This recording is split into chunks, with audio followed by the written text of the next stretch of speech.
maybe or इधर भी. But this annual review is another example of freedom of expression by the team.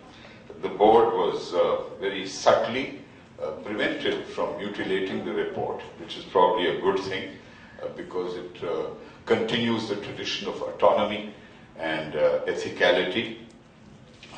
Before I try to present my own humble remarks, which will not in any way attempt to repeat this masterful analysis presented by Dr. Ishrat Hussain, I just want to say that in two respects, I respectfully disagree with aspects of the content of the review and the presentation which Asif Iqbal made, and only one part of it, where he compared how the 4 provinces are using local government laws.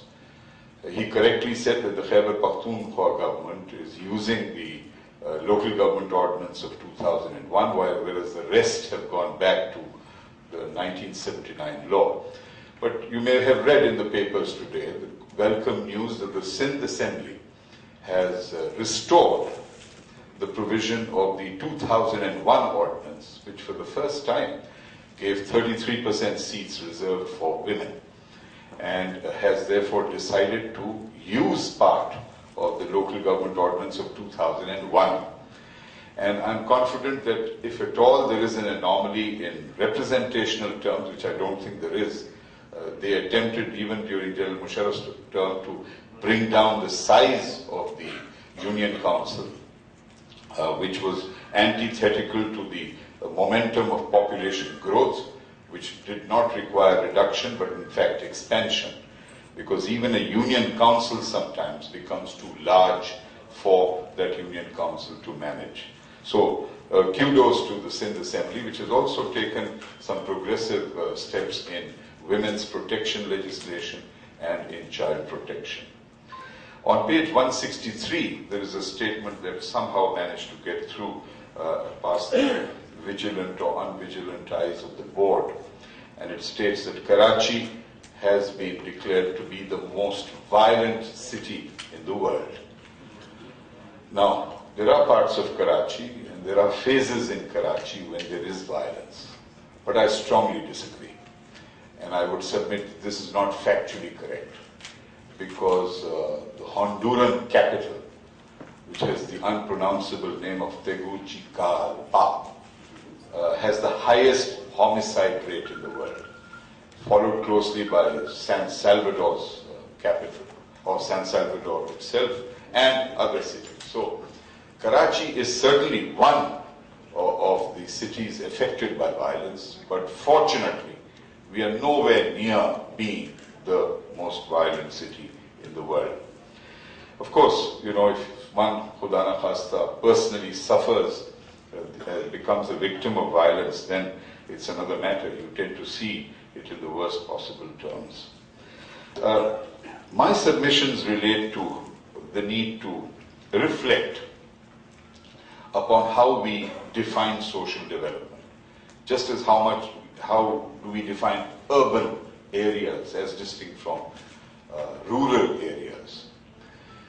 In my opinion, social development has to include a reflection on culture. And then again, it depends on how do we define culture. The philosopher Bergson said it very, very succinctly when he said, culture is the sum total of humanity's products. Whether you're making a shoe, or how you make a shirt, how you build a building, how well you make a machine, all of that reflects a community or a society's or a nation's culture. We, of course, tend to think of culture in the dimension of creative arts, writing and painting and music, and that is certainly the direction in which my remarks are headed, and the performing arts. But even that segment, which has nothing to do with the production of shirts and shoes and machines, in my view is a very significant part of both urban development and social development. Difficult to quantify and to monetize. How do you monetize a poem? How do you monetize the value of a play done on a stage, disappears after 3 days, except for the number of tickets sold. But that's not the value of a play. But it is part of every society's life. Even if a chap is singing by himself in the morning, that is also part of the cultural dimension of social development. So I think if not now, SPDC and any other think tank or group needs to explore the cultural economy of urban development. And I'm stressing the economy part because, of course, we know the value of culture. But have we done justice to studying it and to calculating what are the creative components in terms of literature, in terms of music, in terms of painting, in terms of public access to public spaces where people can share commonalities and diversities. Public parks. Karachi, surprisingly, in some parts has very good public parks, and some of them are very neglected public parks. Museums, libraries, even in the days of supposedly declined book reading habits, which I do not agree with. In one way we think book reading is declining, and in the other is my favorite statistic, which I gained in Lahore about 6 months ago, when a small-scale publisher gave me the delightful news that he said, we've attempted an Urdu translation of Noam Chomsky, and we thought we'll sell a couple of thousand copies. He said, that was 6 months ago, he said, we've so far sold 40,000 copies. In a country and in an age when people think book reading is declining. And who is reading 40,000 copies of Noam Chomsky in Urdu? When on the other hand, at another university which shall remain unnamed, I spoke to about 100 students, graduates, postgraduates, and I said Noam Chomsky. And of course there was no flicker of recognition as to who I was talking about. So I then was impolite enough to introduce them to Noam Chomsky, and I said, then the icing on the cake is that he is a Yahudi. The Islamic Republic of Pakistan, 40,000 people have bought a book by a Yahudi. But he's not just any other Yahudi. He is the most savage critic of US policy on Palestine and Israel. And Israel doesn't like Noam Chomsky, and he never lets America off the hook. But books, libraries, museums, playgrounds, art galleries. Karachi can truly take pride in having art galleries. But are these art galleries only in Clifton and DHA? Do people in Orangi or Korangi ever get to see art? They don't. Cinemas, multiplex cinemas are doing so well. And it's such a delightful development that in a place called Aisha Manzil, North Nazimabad ke Kharib, Federal B area, the multiplex there is doing the best business of all the multiplexes that chain owns in other parts of Pakistan. And that's not generally known. So the people out there willing to spend 200, 400 rupees per ticket every day is doing excellently. Swimming pools in the Islamic Republic of Pakistan, of course, separate swimming pools for women, separate swimming pools for men. But except for that one on Kashmir Road, I don't recall, of course, recreational facilities of that kind being built. But that too is part of culture. We are going into the area of sports and recreation. But new media, look at new media and look at that charming picture that Asif showed of idle male youth. Did you notice that he had earphones? MashaAllah, idle male youth. He must have been listening to some very erotic songs because he seemed to be very preoccupied, well engaged, not at all idle. But there's this whole phenomenon of connectivity and smartphones and cell phones that are almost like smartphones. Even a guy who can't afford a smartphone is using the cell phone in some very inventive ways. So there's a whole world out there which I think deserves documentation, first of all, just simple documentation. And then monetization. We have the federal government supporting NAPA, which has been so ably chaired by Dr. Ishrat Hussain for several years, and on which board I've also had the privilege of serving. I continue to serve. NAPA, which presents month after month alternative theatre, which is not hugely popular theatre maybe, but which deserves to be presented. That's a transfer of resources from the federal government to the Sindh government, and the Sindh government is also very supportive. So there's a whole economy of culture that I think would supplement our understanding of the urban development and the social dimension of urban development. And once we've documented this and analyzed it, I think we should go towards articulation and production and circulation and build advocacy. I'd like to conclude by simply indicating the direction that we will be pursuing to sustain SPDC. And the irony, I don't want to call it a tragedy, the irony continues that despite Pakistanis being so compassionate, so kind-hearted and generous, this philanthropy has not yet begun to extend to the domain of research and think tanks. And in this vacuum, unfortunately, we have to turn to overseas donors. And sometimes it's demeaning. I find it very demeaning to depend on an overseas country. We appreciate and admire their generosity. But there is so much capital in this country, and there's such a big heart. Let me go back to the capital.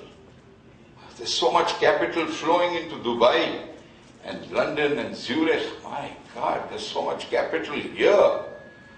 You try to buy a piece of land in Pakistan, Karachi, wow, wow, wow. The state is a collaborator in the parallel economy. No registrar will ever register the sale of land at its actual price. So the state is conniving towards promoting and sustaining a parallel economy. If a piece of land costs 5 crores, it will be documented at 1 crore. And everyone signing knows the real value is passing under the table. And that's the size of the parallel land economy of Pakistan. So there's no shortage of money. And if we are able to sustain SPDC, I think we've got to mobilize the generous, compassionate people of Pakistan and make them appreciate the value of think tanks that challenge, that study data, that present data, and that contribute to discourse and debate. Thank you very much.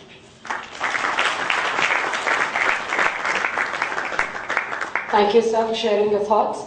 We'll now be taking questions from the audience, and I will request Dr. Khalida Ghaus to kindly please oversee the section at the end.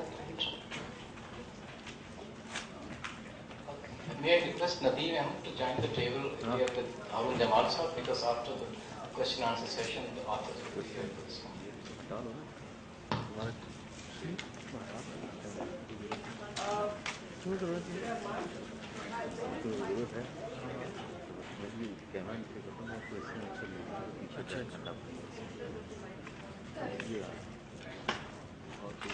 I want to congratulate all the speakers. I think they were very enlightening. I mean, Javed's own way of putting things, and Dr. Ishrat Hussain. And thank you, Khalida, for remembering me always. It does not have a continuous system to work with. We don't have to go to the United States or Britain or all that. Look at India. Whatever takes place there, it takes place through elections, continuous elections. They have a local body, they have a commissioner system, they have everything, good or bad, the system keeps moving. Here, we get that interference every time a general seat is threatened. His personal seat is threatened, not the country or anything else.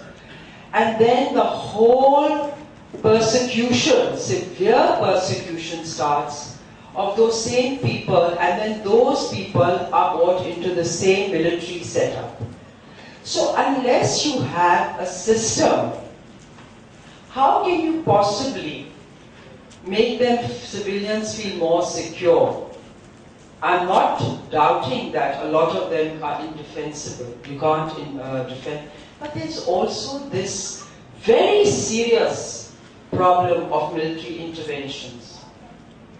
And I think unless you have a system moving, 4 elections, 5 elections, 6, and you get in new people through those elections as they get younger, older, I don't think all these things are going to matter. I don't know, that's what I think. Thank you. Can we take the questions together and then It's not a question, it's a comment.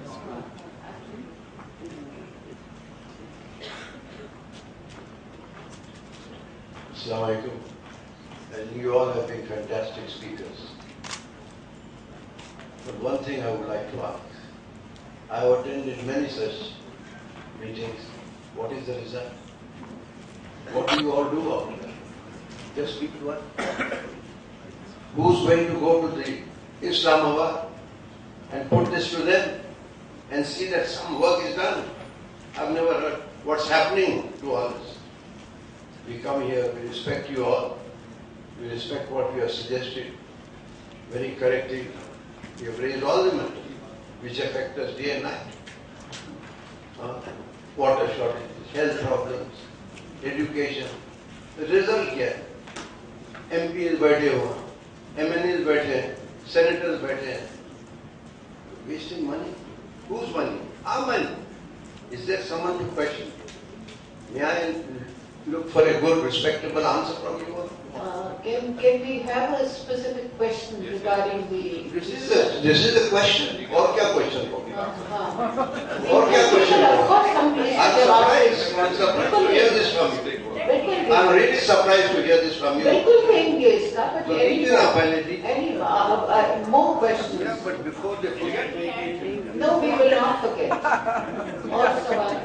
जी अस्सलाम, मेरा नाम नसीम बुखारी है, मैं retired special secretary government government of Sindh. इन्होंने जो बात की है वो बहुत वैलिड है, इसलिए कि देखिए अभी जो है बजट आने वाला है और आपने जितनी माशाल्लाह से, सबसे पहले तो मैं अप्रिशिएट करूंगी कि आपने बहुत रिसर्च वर्क किया है।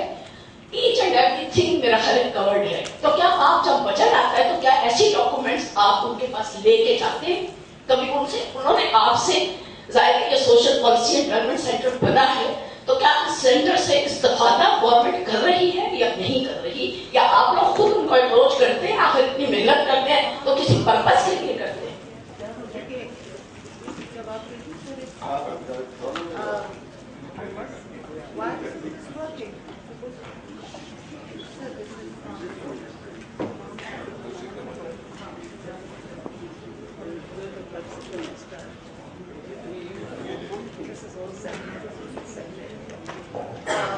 I think a बिल्कुल pertinent concern है, because there is an increasing tendency of not making use of the research at all levels, not only at the level of the government, but even at the level of the civil society.